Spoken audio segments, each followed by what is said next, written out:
আসলে ধরায় সবাই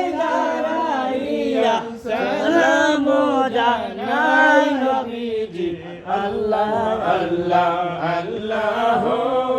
লা ইলাহা ইল্লাল্লাহ